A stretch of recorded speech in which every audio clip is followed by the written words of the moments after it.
Muito boa tarde. É um prazer estar aqui. Eu queria agradecer ao Frederico, à Ana, ao Jorge, ao Ricardo, a toda a organização do TEDx por me terem convidado. Foi relativamente simples decidir o que é que eu vinha falar. Eu perguntei ao Jorge Figueira, que era a pessoa com que eu conversava mais frequentemente, o que é que ele queria, e ele disse: o mote é pelo sonho é que vamos, fala lá daquela tua coisa da vontade de príncipe. Na realidade, eu queria falar era de inovação, que foi uma coisa que me andou a preocupar muito nos últimos 4, 5 anos. Mas isto é uma solução muito simples que eu partilho convosco, que é basicamente evocar o professor Carlos Lopes, que é um professor da Universidade de Coimbra. Foi um professor da Universidade de Coimbra há cerca de quase 100 anos. E o professor Carlos Lopes, gostava que isto funcionasse. O professor Carlos Lopes era uma pessoa que se especializou em vermes. Ele adorava vermes, era um vermologista, só estudava vermes. E um dia convidaram o senhor, Ricardo, depois vê se isto consegue funcionar, e pediram para ele falar sobre elefantes. E ele começou mais ou menos assim: boa tarde, eu agradeço muito ter-me convidado para falar sobre elefantes. O elefante é um animal de grandes dimensões, tem 4 grandes patas, tem uma tromba vermiforme. Os vermes dividem-se nas seguintes classes. E a partir daí eu vou fazer mais ou menos o mesmo, mas inovando, vou fazer um pouco ao contrário e vou deixar os elefantes para o fim. Portanto, a vontade de príncipe é para o fim. Acho que isto não passa, mas deve faltar aqui qualquer coisa. Portanto, eu quero falar sobre inovação. E, como provavelmente viram no subtítulo, há uma pergunta que mostra de que lado do sonho é que eu estou. A pergunta é: por que é que não somos mais inovadores? Significa que eu acho que não somos muito inovadores, ou não somos tanto quanto poderíamos ser. Não somos nem individualmente, nem a minha universidade, a Universidade de Coimbra, nem a minha cidade, nem a minha região. Acho que poderíamos ser mais. Isto pode ser uma posição até de alguma arrogância ou de alguma sobranceria, achar que poderíamos ir mais boa, trocar as baterias, uma coisa boa.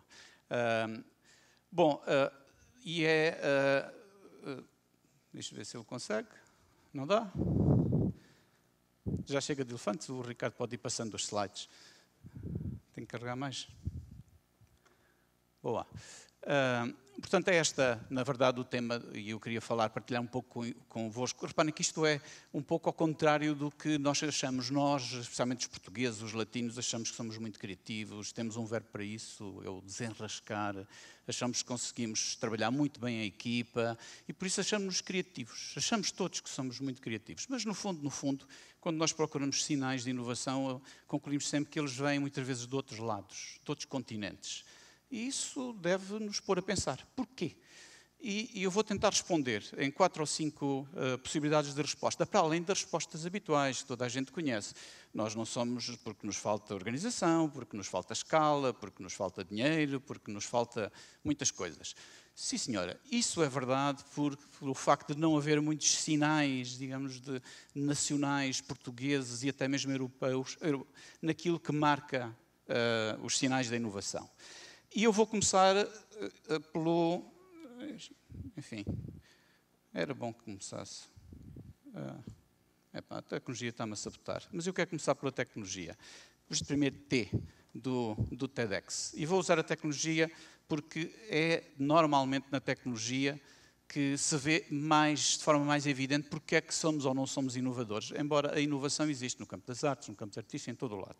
Vou começar mesmo pelo princípio, não só pelo T do TEDx, mas também pelo princípio da tecnologia imaginado por Arthur C. Clarke ou pelo Stanley Kubrick. E se o Ricardo conseguir, já que eu não estou a conseguir controlar aqui isto, pôr este filme, um filme que conhecem, é o 2001 Odisseia do Espaço, é a abertura do filme, é no fundo a imaginar como é que o homem, de alguma maneira a humanidade, um hominídeo, se apropria da tecnologia.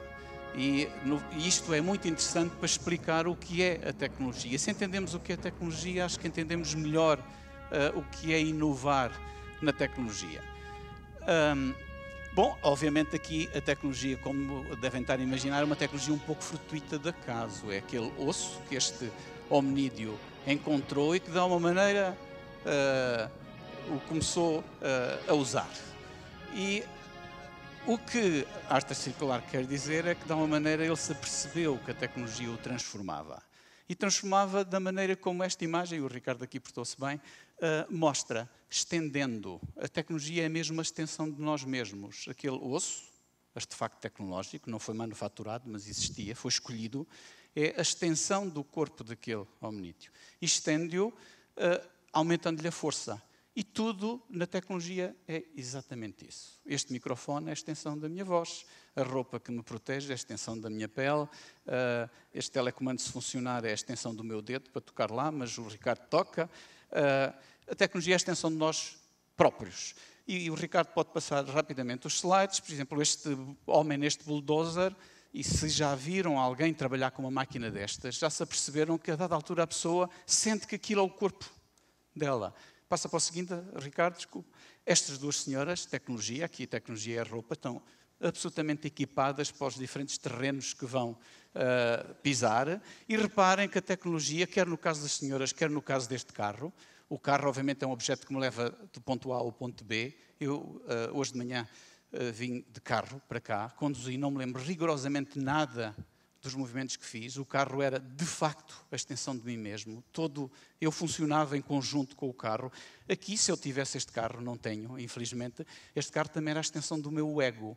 Aliás, como no slide anterior das senhoras, havia pelo menos uma ali em que a tecnologia ao serviço do vestuário era, de alguma maneira, a extensão do ego. E podemos avançar rapidamente, Ricardo.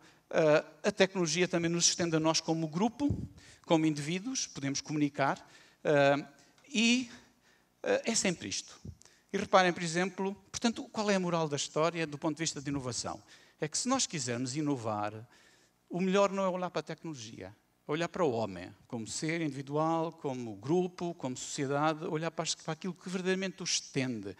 O Facebook, eu sou professor de informática, o Facebook é algo que, se eu encomendasse a um grupo de alunos finalistas de engenharia informática, eles conseguiam perfeitamente fazer a aplicação informática Facebook. Não tem nada de novo. O que é que tem de novo o Facebook? É que, de alguma maneira, estende-nos a seres vaidosos, que gostamos de partilhar coisas. O Facebook é a versão do café em que a gente vai para ver e para ser vistos, e aquilo preenche realmente algo que nos estende de uma maneira extraordinária. A inovação não está na informática, está obviamente na utilização. E tudo é assim. Quem tiver uma empresa e quiser ter um produto inovador, tem de olhar para as pessoas, tem de olhar para a sociedade, tem de olhar para o homem.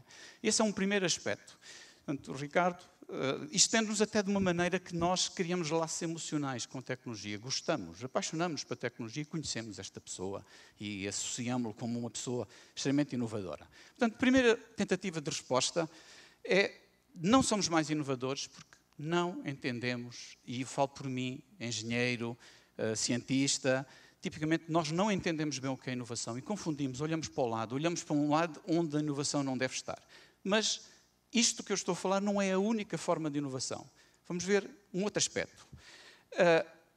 Aquilo que está aqui, do lado esquerdo, foi o primeiro transistor. Isto aconteceu há cerca de 60 anos. Aqueles três senhores, provavelmente todos conheceram Steve Jobs. Estes três senhores, provavelmente poucas pessoas nesta sala conhecem. Eles ganharam o Prémio Nobel da Física, porque descobriram o efeito transistor, em 1956, ganharam esse Prémio Nobel. Sem eles, nada aconteceria, tudo à nossa volta estamos rodeados de transistores. O primeiro transistor era aquela coisa muito, muito tosca, mas foi isso que permitiu ao Steve Jobs, anos depois, fazer o que fez, e é isso que me permite, eu aqui tenho milhões de transistores, aqui, entre o meu telemóvel e este microfone. E isso mostra o seguinte: esta é outro tipo de inovação, esta inovação chama-se investigação fundamental. E se passarmos para o slide seguinte, estão aqui as caras dos senhores, e mostra que há três verbos extremamente importantes se nós quisermos entender o ato de inovar. É o verbo descobrir, é o verbo inventar e é o verbo construir. E são três atitudes muito diferentes e normalmente falamos de cientistas, pessoas que entendem o mundo e que descobrem e que explicam. Explicar um efeito transistor é uma coisa, o ato de construir o primeiro transistor é uma invenção, é mais do que um osso, é construída, e a seguir construir em grande escala para ter produtos que nos estendam os nossos egos e os nossos corpos e a nossa sociedade, a nossa maldade. Isso é feito por engenheiros e por industriais. E este fluxo é muito importante e para percebermos onde é que ele começa. Não começa numa ideia engraçada, porque eu achei que as pessoas são vaidosas e por isso pus uns informáticos a fazer uma coisa tipo Facebook. Começa muito, muito antes. É preciso perceber que é preciso alimentar este fluxo. Portanto, quando se fala de investigação fundamental, fala-se naquelas coisas toscas, como aquele transistor, que é preciso muito dinheiro, que eu não conseguiria nunca explicar nem à minha mãe, nem a ninguém, se fosse físico e estudasse aquilo, mas é aquilo que permite dar grandes saltos na nossa sociedade. Se quiserem, dou-vos mais exemplos, existem muitos. Explicar a estrutura do DNA, a seguir permitiu que neste momento se fale de engenharia genética. Há 60 anos não fazia sentido sequer falar de engenharia associada a essa palavra. Bom, e é bom que se perceba isto. Portanto, significa que se quisermos mesmo inovar, temos de olhar para o interior da nossa cabeça muito mais do que para aquilo que nos rodeamos, para o nosso laboratório. Muitas vezes confundimos inovação com a posse de instrumentos que são sinais de inovação. Porque temos muitos telemóveis, achamos que somos inovadores. Porque temos muitos carros, muitos computadores, porque usamos coisas modernas, não fazemos a mais vaga ideia de como é que eles funcionam. Mas achamos que somos modernos, que somos inovadores. E sem perceber que muitas vezes a inovação está em mobilar bem o que está aqui dentro da... E depois há coisas engraçadas que são meros pormenores. Há um contexto tecnológico, aqui é muito evidente, este carro, obviamente, a invenção automóvel que se gerou porque Sadi Carnot descobriu, entre várias coisas, a segunda lei da termodinâmica, permitiu a Daimler fazer um motor de combustão interna e permitiu mais tarde um homem industrial fazer uma cadeia de montagem. Mas isto apareceu, basicamente tirava-se o cavalo, punha-se o motor, era assim. E ainda hoje é assim, e será sempre assim. E por isso percebe-se por que razão é que a inovação não dá saltos quânticos. Se olharmos para o slide seguinte, e o Ricardo puser este vídeo a andar, podemos ver que isto é um carro que tem um cavalo à frente. Porque é um iPad, este filme tem cerca de 5 anos, 6 anos, e na altura mostrava-se que isto podia fingir que era um livro. Nós gostamos dos livros, as pessoas gostam de dizer o cheiro dos livros e tudo isso. E então, para dar conforto, obviamente não é preciso que o iPad faça isto, mas isto é assim. Portanto, isto tudo tem uma sequência. E se passarmos para o slide seguinte, eu tenho a segunda resposta. É porque muitas vezes confundimos inovação com posse de tecnologia, confundimos com ter grandes laboratórios, com ter grandes infraestruturas e não pensamos que a inovação tem de se posicionar também no outro lado. Há uma frase de um colega meu americano que é deliciosa, que tem a ver com as ferramentas, os laboratórios, tudo isto, que diz a fool with a tool is still a fool. Isso é essencialmente verdade. Um terceiro aspecto tem a ver com a nossa reação para o erro, pela falha. Fazer qualquer coisa pela primeira vez implica falhar. É inevitável. Ou porque não sabemos fazer, ou porque ninguém no mundo sabe fazer. Quando nós olhamos para um problema que nunca ninguém resolveu, é isso que os cientistas tipicamente fazem, inevitavelmente têm de falhar. Portanto, aquilo que controla a nossa capacidade de inovação no nosso laboratório, na nossa universidade, na nossa cidade, no nosso país, é a reação perante a falha. E não é outra coisa.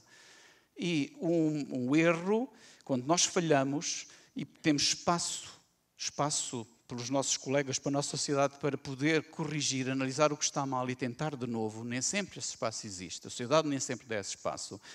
Estamos a tocar naquilo que é a essência da inovação. Isto já foi mostrado aqui por várias pessoas. Falha, falha, falha e no final sucesso. Mas é preciso que haja espaço para fazer isso. Eu, durante muitos anos, pensei nisto e houve um momento em que passei a falar de 2 erros, o erro bom e o erro mau. O erro de quem não sabe e está a tentar aprender. O erro de quem quer resolver um problema que nunca ninguém resolveu. Eu chamo esse erro o erro bom. É o erro que encerra toda uma lição, é o erro que tem de ser acarinhado, tem de ser entusiasmado. Não há melhor local para exercitar este erro do que uma escola ou uma universidade. Não é que elas façam isso. Cada vez mais o exercício do erro destas instituições se tem afastado. Mas existe outro erro, que é o erro propriamente dito, o erro mau. O erro de quem aldraba, de quem faz mal, de quem engana, de quem é preguiçoso, de quem chega atrasado, o erro do dolo. Esse erro deveria ser severamente punido. Ao contrário, a nossa sociedade acha que esse erro, somos muito tolerantes para com esse erro. Coitado, a pessoa fez isso, opa, pronto, basta ver os vigaristas que andam aí à solta, que nos roubaram, basta ver, tudo acontece. Portanto, criticamos severamente o erro de quem tenta fazer algo novo, até com algum prazer, esperto, tentou, pensou, achava-se que era mais que os outros, e somos tolerantes para com o erro. Portanto, a posição perante o erro é provavelmente o grande ingrediente da inovação. Nós, em Portugal, nós na Europa, temos uma atitude perante a falha e perante o erro que não se compara com a atitude, por exemplo, nos Estados Unidos. Não é que eles sejam melhores ou piores, mas neste aspecto são muito diferentes de nós e muito mais no sentido de favorecer a inovação. Portanto, a minha terceira hipótese de resposta é porque não temos a cultura do erro. E não começamos por não ter logo no local em que devíamos ter, nas escolas e nas universidades. Uma outra possibilidade, de outra resposta, se o Ricardo passar os slides, esta é muito rápida, vou passá-la depressa, é a tão falada sinergia. Existe nestas 2 mais 2 igual a 5. Na realidade, o que isto quer dizer é o seguinte, a diferença é um valor.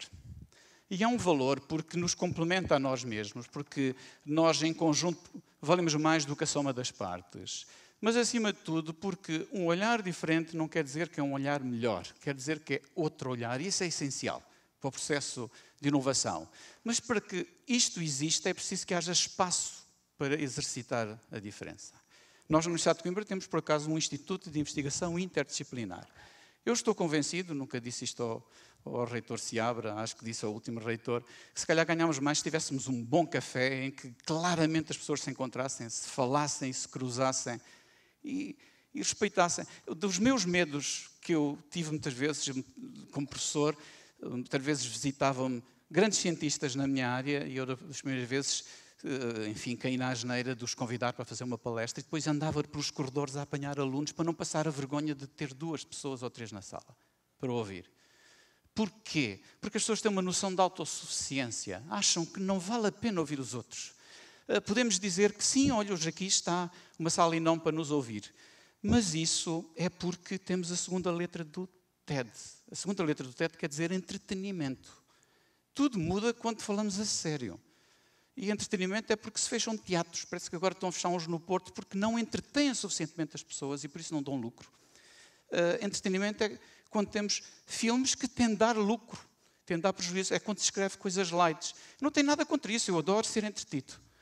Mas é preciso que se perceba que aquilo que é um motor da inovação implica ter a curiosidade de ouvir os outros. E por isso esta é a minha 4ª tentativa de resposta. Porque não aproveitamos bem o valor da diferença. Muito depressa, porque eu já tenho poucos minutos. É preciso, eu vou-vos dar, isto é uma metáfora. Se o Ricardo puser este filme a andar, eu posso-vos ir explicando o que é que quero com isto. A história aqui é simples. Há 3 pessoas que descobriram uma nova maneira de obter carne. Uma maneira que era preciso, enfim, coragem, um pouco mais do que coragem, se eu quisesse usar outra, assim, uma expressão mais vernácula. Eles simplesmente, um leão acabou, 15 leões acabaram de matar um búfalo. E eles decidem, com toda a confiança, partir contra os leões. A ver o que acontece. E, na realidade, o que acontece é o que vão ver a seguir, que é uma coisa curiosa, e eu já vos explico o que é que isto quer dizer na sociedade de hoje, na minha opinião. Há uma leoa que foge, a seguir outra foge, surpreendidos, acham estranho, o que é isto, estes 3 vultos.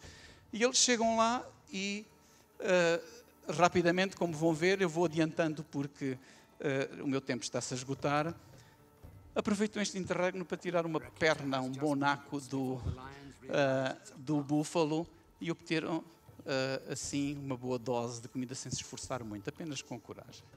Mas isto é um processo novo, obviamente, de encontrar comida. Na sociedade de hoje, muitas vezes é a coragem para não cair no ridículo. Nós temos uma sociedade que nos estolhe porque acha que muitas coisas que nós fazemos são ridículas. Muitas vezes, ter coragem para ir e assumir o risco do ridículo é a chama da inovação, muitas vezes.